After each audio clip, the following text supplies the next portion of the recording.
तो स्वागत है आपका ओनली पीसीएस पे। देखिए, आज जो हमने पुराने पेपर की सीरीज़ शुरू की थी यूपी पीसीएस मेंस का ट्रेंड क्या रहा है, उसमें ये हमारा फर्स्ट पेपर का सेकंड लेक्चर है। इसमें हम लोग देखेंगे कि भारतीय समाज से, सोसाइटी से किस तरीके के प्रश्न आए अब तक। क्यों ज़रूरी होता है?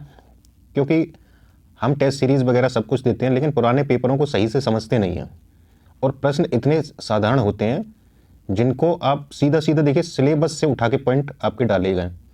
अगर ये समझ लेते हैं तो आगे की रणनीति आपके लिए बहुत आसान हो जाएगी। बजाय किसी का दूसरे का सजेशन लेने से आप सिलेबस और पुराने पेपर को अच्छे से देखिए और एक एक क्वेश्चन को रट लीजिए और नहीं बार बार लिख के प्रैक्टिस भी कीजिए, जिससे कि आपको बहुत लाभ होगा। तो ठीक है, पहला वीडियो इतिहास का देखिए इस पर अपलोड है, दूसरा है ये भारतीय समाज का, और जल्दी ही इसमें ज्योग्राफी के भी क्वेश्चन देखेंगे। तो पेपर वाइज हम लोग सेक्शन वाइज देखेंगे इसमें किस तरीके के प्रश्न पूछे जा रहे हैं। तो चलिए शुरू करते हैं। और देखिए साथ ही में यूपी स्पेशल के पेपर 5 और 6 की सीरीज़ भी चल रही है, जो आपने नहीं देखी है तो देख लीजिए उसको। तो ये चलिए शुरू करते हैं इसको। भारतीय समाज, तो 2018 के प्रश्न देखते हैं किस तरीके से पूछे गए। तो इसमें पहला प्रश्न था 2018 में, सांप्रदायिक हिंसा धार्मिक कट्टरपंथियों द्वारा भड़काई जाती है, असामाजिक तत्वों द्वारा प्रारंभ की जाती है, राजनीतिक कार्यकर्ताओं द्वारा प्रोत्साहित की जाती है, निहित स्वार्थों द्वारा वित्त पोषित होती है।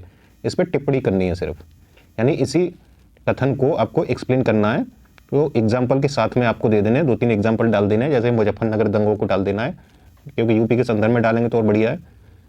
तो ये क्वेश्चन था। अब ये देखिए सीधा सीधा आपका आगे सिलेबस में देखेंगे कि सीधे आपके टॉपिक से रिलेटेड है। दूसरा देखिए इसमें, और की पॉइंट देखेंगे इसके कि कहाँ से इसके की पॉइंट हैं जो कि बार बार पूछे जाते हैं, तो उनको अब विशेष रूप से उसे प्रैक्टिस करिए और उन्हें अच्छे से तैयार करिए। दूसरा है देखिए, भारत में स्त्रियों की बदलती परिस्थिति यानी स्टेटस का मूल्यांकन करना है। ठीक है, तो इसमें पॉजिटिव नेगेटिव यानी थोड़े नेगेटिव पॉइंट भी दे देने और साथ में इसका उसी के आधार पर निष्कर्ष बता देना है कि किस तरीके से बदल रही है, कौन से सारे क्षेत्र दिखा के इसमें जितनी डायमेंशन आप बना सकें। ठीक है, साइंस में किस तरीके से है और आपका राजनीति में, आर्थिक में, तो ये सारे डायमेंशंस आपको दिखा के क्वेश्चन को एक्सप्लेन कर देना है। अगला देखिए तीसरा है इसमें, धर्मनिरपेक्षतावाद अभिमुखन व व्यवहार के एक समुच्चय के रूप में उदारवादी लोकतांत्रिक भारत के भविष्य के लिए अपरिहार्य है, विवेचना कीजिए इसमें। ठीक है, तो ये क्यों उदारवादी लोकतांत्रिक भारत के भविष्य के लिए अपरिहार्य है, ये आपको देना है, धर्मनिरपेक्षतावाद। ठीक है, ये धर्मनिरपेक्षता पे सीधा सीधा प्रश्न है। आगे देखते हैं, तीसरा हो गया। इसमें 2018 में 5 प्रश्न पूछे गए थे कुल। चौथा है देखिए सीधे सीधे, ये देखिए एक ही टॉपिक से 2 क्वेश्चन है। यहाँ भूमंडलीकरण दे रखा है और नीचे देखिए वैश्वीकरण दे रखा है। तो सिलेबस में देखेंगे सीधा आपका पॉइंट सीधे मेंशन है एलपीजी वाले। तो आगे देखेंगे, ये है चौथा क्वेश्चन, भारतीय महिलाओं पर भूमंडलीकरण के प्रभावों की विवेचना उपयुक्त उदाहरणों की सहायता से कीजिए। ये 200 शब्दों का प्रश्न था। तो भूमंडलीकरण का प्रभाव क्या पड़ा है भारतीय महिलाओं पर, इसके प्रभावों की उदाहरण दे के बताना है इसमें विशेष रूप से। और देखिए दूसरा, ये 5वां है, वैश्वीकरण क्या है। दोनों का अर्थ एक ही है, यानी भूमंडलीकरण बोल लीजिए या वैश्वीकरण, इंग्लिश में इसको ग्लोबलाइजेशन बोलते हैं। तो इस दोनों का अर्थ एक ही है। और देखिए दोनों से ही क्वेश्चन आपके दोनों एक साथ एक ही साल पूछे गए, एक ही टॉपिक से दोनों। तो वैश्वीकरण क्या है, भारतीय सामाजिक संरचना पर इसके प्रभावों की विवेचना कीजिए कि सामाजिक संरचना पर क्या क्या प्रभाव पड़े हैं, वो आपको दिखा देने इसमें 200 वर्ड में। ठीक है, तो ये देखिए एक की पॉइंट तो आपका ये सीधा सीधा दिख रहा है। और देखिए कौन कौन से हैं सिलेबस में और बाकी क्या बचे हैं वो पूछने वाले, वो भी देखेंगे। अगला 2019 का है। तो 19 में पहला क्वेश्चन है, भारतीय संस्कृति विविधता में एकता का प्रतीक है।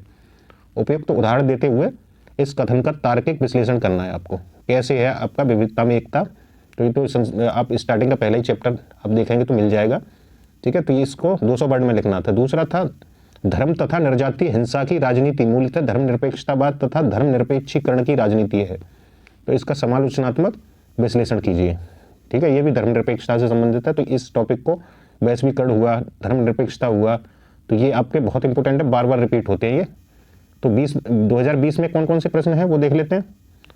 20 में है, भारत को एक सम्मिश्रित सांस्कृतिक समाज होने के लाभ बताने, लाभों का वर्णन करना है कि जो यहाँ पे सम्मिश्रित समाज है उसका क्या क्या लाभ है। ठीक, आगे दूसरा प्रश्न देखिए। दूसरा है, ये देखिए इतिहास से भी जोड़ सकते हैं इसको, नहीं तो ये सीधा सीधा आप देखिए, समकालीन भारत में प्रमुख महिला संगठनों के योगदान का आलोचनात्मक परीक्षण कीजिए। हालांकि इतिहास का क्वेश्चन है और इसमें आप क्या है, इसमें देख लीजिए, इतिहास से ज़्यादा रिलेट है ये क्वेश्चन। और तीसरा है, ये भी आपका इससे नहीं है, ये आपका जनसंख्या से संबंधित है। समालोचनात्मक परीक्षण कीजिए कि क्या भारत में गरीबी का मुख्य कारण बढ़ती हुई जनसंख्या है या जनसंख्या वृद्धि का मुख्य कारण गरीबी है। तो ये आपको क्वेश्चन इसका नहीं है सोसाइटी का, लेकिन फिर भी इसको देख लीजिए, जनसंख्या से संबंधित है, जनसंख्या और गरीबी के बीच में संबंध पूछा है, तो दोनों ही एक दूसरे के पूरक होते हैं, तो दोनों ही आपको दिखा देना है इसे किस तरीके से क्या होता है। अगला 2021 में देखिए कौन से क्वेश्चन पूछे गए। पहला है भारतीय सांस्कृतिक विरासत के वैज्ञानिक पहलू, ये भी आपका हिस्ट्री का क्वेश्चन था, इसमें पड़ गया है, इसके सांस्कृतिक विरासत के वैज्ञानिक पहलू। लेकिन इसको देखिए, ये है आपका सीधा सीधा सोसाइटी से, यानी क्षेत्रवाद से। परीक्षण कीजिए कि क्षेत्रवाद राष्ट्रीय एकता को कैसे प्रभावित करता है। सीधा सीधा टॉपिक है क्षेत्रवाद, और यहीं सिर्फ आपको इसी के बारे में पूछ लिया गया 125 शब्दों में। तीसरा है समावेशी विकास के लिए महिलाओं का सामाजिक सशक्तिकरण क्यों आवश्यक है। विस्तार पूर्वक आपको बताना है क्यों आवश्यक है सामाजिक सशक्तिकरण, ठीक है, ये था 200 वर्ड में। चौथा है देखिए वैश्वीकरण, फिर से पूछ लिया गया है, इसको परिभाषित करिए वैश्वीकरण को, और भारत में ग्रामीण सामाजिक संरचना पर इसके प्रभावों का मूल्यांकन करना है, क्या प्रभाव पड़े थे वो बताने हैं। तो वैश्वीकरण से लगभग हर साल मिल ही जाता है क्वेश्चन आपको, क्षेत्रवाद, सांप्रदायिकता।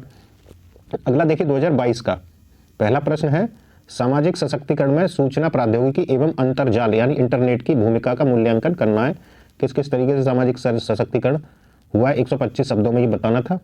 इंटरनेट की भूमिका भी पूछ ली गई है, आईटी और इंटरनेट की भूमिका क्या रही है उसका मूल्यांकन करना है। दूसरा है भारतीय समाज में निरंतरता एवं परिवर्तन के कारकों पर प्रकाश डालिए, क्या निरंतरता रही है, क्या परिवर्तन आए भारतीय समाज में, तो वो आपको बताने 200 शब्दों में, ठीक है। देखिए प्रश्न साधारण से है, तो इसलिए यहाँ सिर्फ टॉपिक वाइज सिलेबस वाइज जो दिया है, अगर उसको ही तैयार कर लेते हैं तो ये क्वेश्चन आपको लगभग बाहर नहीं मिलेगा एक भी। तीसरा देखिए वैश्वीकरण एवं निजीकरण को परिभाषित कीजिए। अब यहाँ पे दोनों ही पूछ लिए, वैश्वीकरण और निजीकरण, और ये दोनों ही टॉपिक में दिए, टॉपिक में 3 दिए हैं। अब 3 में से ये 2 तो एक तो बार बार ही पूछे जा रहे हैं, अब निजीकरण को भी 22 में शामिल कर लिया। तो देखिए इन दोनों के उद्देश्यों पर भी प्रकाश डालना है, तो ये सीधा सीधा टॉपिक से क्वेश्चन है। चौथा देखिए जातीय गठजोड़ धर्मनिरपेक्ष तथा राजनीतिक कारकों से उत्पन्न होते हैं, न कि आदिम पहचान से, चर्चा कीजिए। तो थोड़ा सा क्लियरिटी नहीं है, लेकिन ये देख लीजिए आदिम पहचान है ये, तो ये चर्चा करनी है यहाँ पे, इसका जातीय गठजोड़ और धर्मनिरपेक्षता से संबंधित सीधा सीधा ये प्रश्न है। आगे देखते हैं 2022 का हो गया। 2023 में देखिए कौन कौन से प्रश्न पूछे गए। पहला ही प्रश्न देखिए क्षेत्रवाद से मिल जाता है, क्षेत्रवाद भारत के विकास में किस प्रकार बाधाएं उत्पन्न करता है, 125 शब्दों में ये बताना है। दूसरा है क्या आप सहमत हैं कि भारत में महिलाओं के प्रति अपराध में वृद्धि हो रही है। आपसे पूछा क्या आप सहमत हैं, तो एनसीआरबी की रिपोर्ट तो यही बताती है कि वृद्धि हो रही है, ठीक है। तो अब डाल के इसको दिखा सकते हैं 125 शब्दों में। अगला देखिए कोरोना काल में भारतीय संस्कृति ने विश्व को किस प्रकार प्रभावित किया है। तीसरा प्रश्न ये है, कोरोना काल में भारतीय संस्कृति ने इसको विश्व को किस प्रकार प्रभावित किया है वो बताना है, ठीक है। योगा वगैरह का जो प्रचलन चला था उस, और जितने आपके दिमाग में आए पॉइंट यहाँ पे 200 शब्दों में ये लिखना था। चौथा है महिला सशक्तिकरण में महिला संगठनों की भूमिका बतानी है, उसका मूल्यांकन करना है भूमिका का। तो महिला संगठन किस प्रकार की भूमिका निभा रहे हैं महिला सशक्तिकरण में, तो कुछ नेगेटिव पॉइंट भी डाल के आपको ये दे देना है क्वेश्चन का आंसर। तो ये देखिए 4 प्रश्न थे 2023 में। अब देखिए इसका सिलेबस देख लीजिए, सीधे सीधे आपको टॉपिक वाइज मिल जाएंगे। पहला ही टॉपिक है यहाँ पे भारतीय समाज और संस्कृति की मुख्य विशेषताएं, इसी से बन गया विविधता में एकता, जैसे वो आपके पहले ही टॉपिक से प्रश्न वो पूछे गए थे इसी से। और देखिए दूसरा है महिलाओं की समाज और महिला संगठनों में भूमिका, तो ये देखिए अभी सीधा सीधा 2023 में ये पूछा गया है, महिला संगठनों की भूमिका महिला सशक्तिकरण में, जनसंख्या तथा संबद्ध समस्याएं। और अगला है गरीबी और विकासात्मक विषय, शहरीकरण, उनकी समस्याएं और अच्छे उपाय, ठीक, ये था महिलाओं से संबंधित पूछा गया इस टॉपिक से।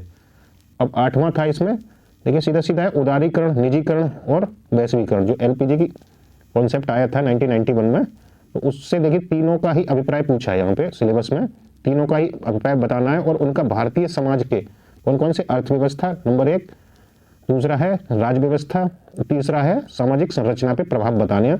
तो देखिए अभी किस पे, ग्रामीण सामाजिक संरचना पे प्रभाव पूछ चुका है, अर्थव्यवस्था पे बताना है, राजनीतिक व्यवस्था पे क्या क्या पढ़े वो बताना है। तो ये देखिए इनका तीनों का आपको परिभाषा और प्लस इनका इन तीनों क्षेत्रों में क्या क्या प्रभाव पड़ा है, नेगेटिव पॉजिटिव दोनों ही तैयार कर लेने हैं। यहीं से प्रश्न बार बार आता है, ये तो मानिए कि 100% आपका श्योर है, आपको मिलेगा यहाँ से प्रश्न, तो इसलिए ये वाला टॉपिक तो आप अच्छे से तैयार इसको कर लीजिए।